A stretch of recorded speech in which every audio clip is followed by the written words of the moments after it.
कि जब बारिश होने लगती है तो जानवर सीधा बाड़े में पहुंच जाता है। हाँ हाँ अब उसके लिए वो ग्रेस पीरियड नहीं मिल पाता है बारिश के मौसम में वो सूखने के लिए। हाँ अब वो गीला रह जाता है, फिर बाद में वो क्या हाइजीनिक कंडीशन मेंटेन नहीं होती, जानवर बीमार होता है जी। तो हाइजीन और फीड के ऊपर अगर किसी ने मैनेजमेंट पे काम कर लिया तो बकरी पालन में फेल नहीं हो सकता है। बिल्कुल।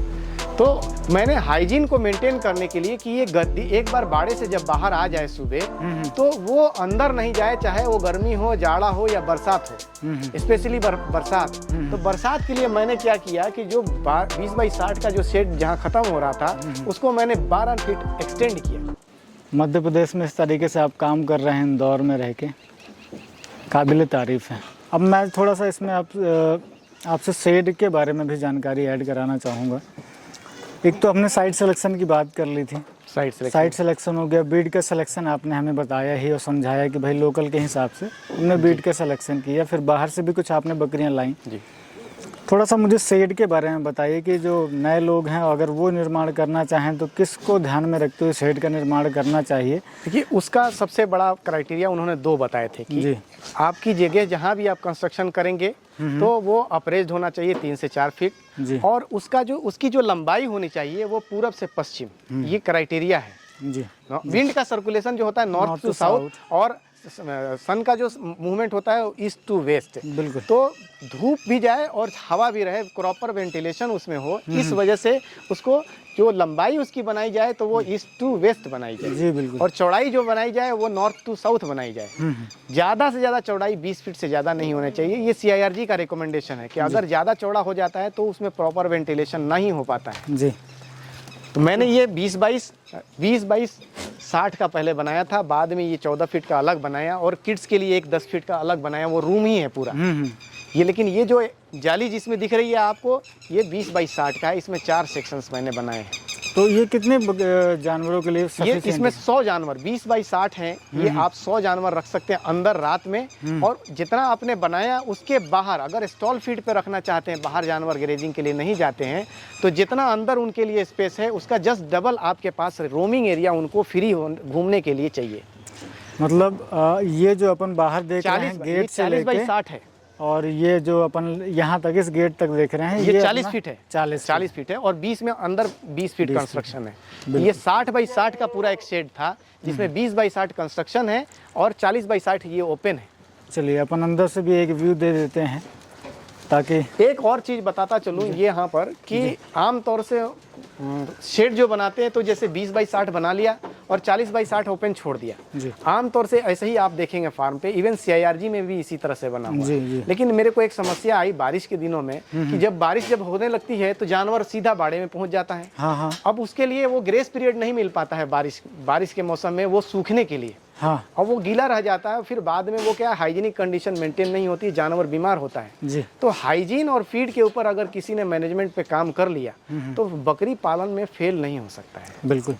तो मैंने हाइजीन को मेंटेन करने के लिए कि ये गद्दी एक बार बाड़े से जब बाहर आ जाए सुबह तो वो अंदर नहीं जाए, चाहे वो गर्मी हो, जाड़ा हो या बरसात हो, स्पेशली बरसात। तो बरसात के लिए मैंने क्या किया कि जो 20 बाई 60 का जो शेड जहाँ खत्म हो रहा था उसको मैंने 12 फीट एक्सटेंड किया। कि बारिश के दिनों में भी क्या है कि जानवर बाड़े में न जाके बाहर ही अंदर रोमिंग एरिया में ही रहे। आप एक देख सकते हैं तो ये जो गेट से लेके यहाँ तक, गेट से लेके यहाँ 12 फीट का एक एक्सटेंशन मैंने अलग से किया कि बरसात में भी जानवर बाहर ही रहता है और व्यवस्थित उसी हिसाब से ये फीडर मैंने ये 8 फीट के फीडर है, 12 फीट का ये स्पेस है तो उनको आराम से कोई परेशानी नहीं होती। और बारिश भी हो कुछ भी हो तो फीड जो डला है वो भी गीला।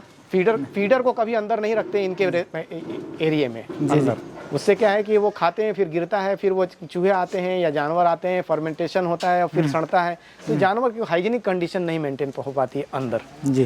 तो इसी का ख्याल रखते हुए आपने इसको 12 फीट बढ़ा के और ये 8 फीट का फीडर यहाँ पे रखा तो व्यवस्थित, चाहे बारिश हो कुछ भी हो, ये जानवर बाहर ही रहेगा। चलिए अपन अंदर से एक व्यू दिखा देते हैं आपके शेड का। और सर ने जैसे कहा था शुरू में कि आप देखेंगे कि अंदर भी इन्होंने कोई पक्का फर्श, ये कच्चा फर्श नहीं करा रखा है, ये इनका कच्चा फर्श ही है। और सिंपल वे में सर ने केवल तार की ही फेंसिंग का यूज़ करके पार्टीशन किया है। इस शुरू में हमको बताया गया था कि आप मिनिमल एक्सपेंडिचर पे ये काम को शुरू करें। जी जी। तो जो हमने एक्सपेंडिचर शुरू में ही किया वो वही अभी तक चल रहा है, पिछले 4-5 साल तो हो गए। बिल्कुल। हाइट कितनी रखी हुई है? हाइट मैंने ये जमीन से ये 4 फीट की हाइट है, ये 4 फीट की हाइट है और 4 फीट के ऊपर जाली लगा हुआ है। 4 ये 4 फीट की ही जाली लगी हुई है। जी। तो ये 8.5 फीट आपका शेड जो है, ये साइड में 8.5 फीट है और बीच में 11 फीट है। 11 फीट है, बहुत बढ़िया। और ज़मीन बिल्कुल फर्श है। अब ये से क्या कि बकरियां पेशाब करती हैं, गीला होता है और हाइजीनिक कंडीशन मेंटेन नहीं हो पाती है, तो इसके लिए हम क्या टाइम टू टाइम चूने का छिड़काव करते हैं। बहुत अच्छा। ये चूने का छिड़काव किया हुआ है, इससे क्या है कि ये जर्म फ्री और बैक्टीरिया फ्री हो जाता है, जानवर असहज नहीं महसूस करता और बीमार नहीं होता है। जी बिल्कुल। चलिए सर, थोड़ा सा मुझे ये दिखाइए। मैं जनरली ये किसी भी फार्म पर देखा नहीं है। जनरली अगर हम देखते हैं तो वो गाय भैंसों के लिए ज़रूर देखते हैं, बकरियों के लिए व्यवस्था ये नहीं रहती है। असल में क्या है कि अब साइंटिफिक वे में करता है आदमी कोई भी काम, तो हर चीज़ साइंटिफिक ही होना चाहिए। देखिए, दो चीज़ों को मैंने महसूस किया कि ब्रीडिंग के टाइम और किडिंग के टाइम जो बकरी की सेवा करता है वही अगर उसके पास रहे तो वो असहज महसूस नहीं करती है। और अगर कोई दूसरा आदमी हो तो वो हर चीज़ के अंदर लाज शर्म तो हर जानवर में भी होता है, भले वो हम लोगों को महसूस नहीं हो। जी जी। तो ये क्या है कि अगर एक बार हमको, जैसे हम आइडेंटिफाई कराते हैं ब्रीडर बकरों को इसमें ले जाके, जैसे पता चल गया कि ये बकरियां हीट में है, आइडेंटिफाई कर लिया, उनको आइसोलेट करते हैं। आइसोलेट करके एक एक करके उनको ला के यहाँ पर इसे स्टैंड में, ये क्रॉसिंग स्टैंड है, इसमें हम ला के फिक्स कर देते हैं। ये मूवेबल है ये।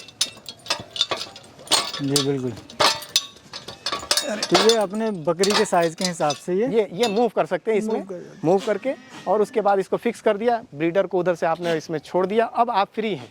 यहाँ आदमी का काम उसमें कुछ नहीं होता। नहीं तो अगर मतलब पकड़ने की ज़रूरत नहीं है। बहुत अच्छा। तो इस तरीके से किसान दोस्त भी अपने यहाँ पर बनवा सकते हैं। ये साइंटिफिक है और CIRG से प्रमाणित है। CIRG में भी इस तरह का ही क्रॉसिंग स्टैंड बना हुआ है। बकरियाँ। और जो लास्ट वाला सेक्शन है, इन्हीं लोगों का ये प्रोडक्ट है जिसको मैंने आइसोलेट करके अपने फार्म को इम्प्रूव करने या फार्म में कैपेसिटी बढ़ाने के लिए किया है। जी चलिए, ये बहुत अच्छा। ये इन्हीं लोगों के प्रोडक्ट्स हैं। इनमें से जो मुझे लगा कि इनको रखने की ज़रूरत है और ये इनका ग्रोथ अच्छा है, उनको मैंने इसमें रखा है। बहुत शानदार। कुछ बीटल के प्रोडक्ट मुझे दिख रहे हैं। बीटल कुछ बकरियां, अब होता है कभी कभी कि वो जानवर वो ऐसे में बीटल के से क्रॉस करा के हमने आउटपुट देखने के लिए कि उनका रिजल्ट कैसा है क्रॉस ब्रीडिंग में, तो मालवी से बीटल को क्रॉस कराया तो उसका रिजल्ट काफ़ी आउटस्टैंडिंग आया। अच्छा। हाँ, ये जो बच्ची अपन को सामने बड़े कानों पे दिख रही है, ये मालवी पे बीटल का क्रॉस है। मालवी पे बीटल का क्रॉस है। मेरे पास 42 हाइट का बकरा है बीटल का जी, और मालवी बकरी का ये बच्चा है। बहुत शानदार। अब आप देखें, आपको पता ही नहीं पड़ेगा कि ये मालवी से निकला है या बीटल से। बस अगर हम आइज छोड़ दें तो आइज में ही सिर्फ ये नहीं दिखता है, बाकी सारी क्वालिटीज बीटल की हैं। क्या मंथ की होगी सर? कितने? ये 3.5-4 महीने की बकरी। 4 महीने की। बहुत अच्छा। ये पूरा लॉट 4 से 4.5 महीने का है। जी बहुत बढ़िया।